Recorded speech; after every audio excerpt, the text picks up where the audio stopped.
Your salary is lower than it should be, and Europe's economic system is a direct reason why. Since the year 2000, real disposable income in the United States grew at nearly double the rate of the European Union. Not during a crash, not in a war year, over an entire generation. You were told Europe was the model, stable, advanced, civilized, and built to last. Nobody told you the model was quietly failing the whole time. Not because of bad luck, not because of one wrong leader, because of a system, built deliberately, maintained carefully, protected fiercely by the people it benefits most. That system does not look like failure from the outside. That is exactly what makes it so dangerous. And that is exactly what this documentary is going to show you. Walk through any major European city today, and it looks like prosperity. Clean streets, beautiful architecture, full cafes. But the surface is not the story. Beneath that surface, wages have stagnated for a generation across much of the continent. Young workers in Germany, France, and Italy enter a labor market that rewards seniority over ambition and tenure over talent. They are not poor, but they are not advancing. And every year, the gap between them and their American counterparts quietly widens. That is not a rounding error. That is a generational verdict being written in real time. The same economy that looks stable from 30,000 feet is grinding down the individual at street level. That is what stagnation actually feels like. Not a sudden crash, a slow compression.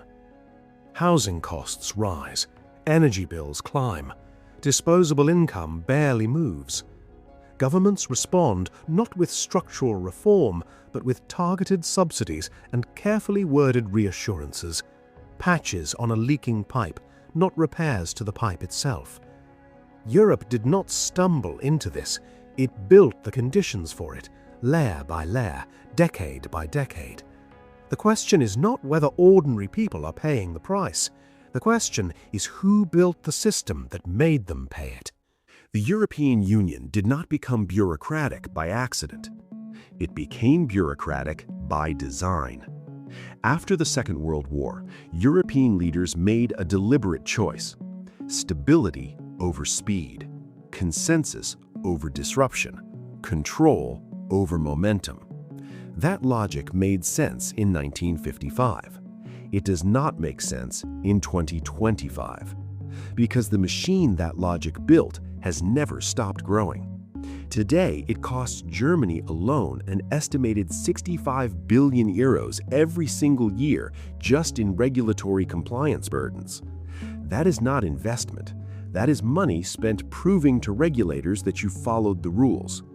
And the damage does not stop at compliance costs. Germany loses an estimated 146 billion euros annually in unrealized economic potential. That number represents businesses never started, expansions never funded, and products never brought to market. Both countries, the two largest economies in the Eurozone, are now stagnating. Not collapsing, stagnating. And stagnation is more dangerous than collapse because it never triggers an emergency response. It triggers denial. Politicians in Berlin and Paris have spent a decade debating the diagnosis while the patient continues to weaken. Meanwhile, the regulatory apparatus keeps expanding. New directives, new compliance frameworks, new reporting obligations layered on top of old ones. Every rule is sold as protection, and many of them are, but the cumulative weight of 10,000 protective rules is an economy that cannot move at the speed the modern world demands. Europe built a machine optimized for producing rules, not results. The machine is working exactly as designed. That is the problem. And underneath that machine, a second trap was being built at the same time. While the regulatory architecture was expanding, Europe made a second foundational decision. It chose to power its economy on cheap Russian natural gas. For decades, that choice looked like smart pragmatism. Energy stayed affordable, industry stayed competitive, the arrangement felt stable. Then the supply shock arrived. Prices surged to levels European industry had never planned for, and what looked like pragmatism was exposed as dependency. European manufacturers suddenly faced energy costs that made large-scale production economically brutal. American competitors, backed by a domestic energy boom, faced no equivalent pressure. That gap in energy costs does not just affect quarterly earnings reports, it affects where capital goes next. Capital follows cheap inputs. When energy is expensive in Europe and cheap in America, factories get built in America. And factories are not just factories. They are supply chains, employment clusters, tax bases, and industrial identities. When they leave, they do not come back. Germany makes this concrete. Its entire industrial model was built on affordable gas feeding world-class manufacturing precision. That model is now structurally broken. The gas is gone. The pressure is real, and the political system cannot agree on what comes next. Automotive giants are contracting. Chemical producers are relocating. Investment decisions that used to default to Germany are now going elsewhere. France faces the same paralysis from a different angle. State costs remain high. Reform moves slowly. Energy policy remains incoherent. A bloc that cannot make energy affordable, permits fast, or innovation rewarding will lose the industrial competition. Europe is currently losing on all three. But here is what most analysis misses. Economic weakness never stays contained to economics. When an economy stagnates long enough, three things begin happening simultaneously. The first is capital flight. Entrepreneurs and investors move toward environments that reward them. That movement is already well underway.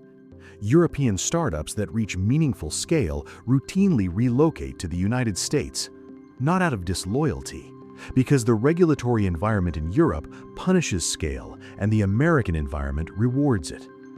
Every company that leaves takes its tax revenue, its talent network, and its next generation of founders with it. That drain is quiet. It is individual. It is relentless. And it reduces Europe's future capacity to compete with each departure. The second consequence is defense dependency. Economic underperformance constrains military budgets.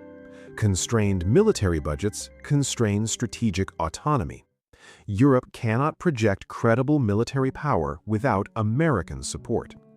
That is not primarily a defense policy failure. It is the direct geopolitical consequence of 2 decades of economic underperformance. When an economy grows slowly for a generation, it cannot simultaneously fund a modern welfare state and a credible independent defense posture. Europe chose the welfare state. America provided the security umbrella. That arrangement is now visibly under strain. Europe has no rapid path to replacing it. The third consequence is political fracture. When established economic models stop delivering results, voters stop trusting established politics. Across the continent, movements that reject the consensus framework are gaining ground. Some carry genuine alternative visions. Others carry only the anger of people who feel abandoned. But the energy powering all of them is the same stagnation this documentary has traced from the very first line. People whose incomes flatlined while their compliance burdens grew are not irrational for wanting something different. The system that produced the economic frustration is now producing the political volatility designed to disrupt it. Both outcomes were foreseeable. Neither is comfortable. The question everyone eventually asks is whether Europe can still reverse this. The answer is yes, technically. The talent exists. The capital exists. The institutional foundation exists. What does not exist is a political class willing to dismantle a system that protects powerful incumbents while steadily weakening everyone beneath them. Reform requires admitting the system is broken. The system is run by people who built it and have spent decades defending it. That is not uniquely European. That is how entrenched systems protect themselves everywhere. But the cost of that protection is not abstract here.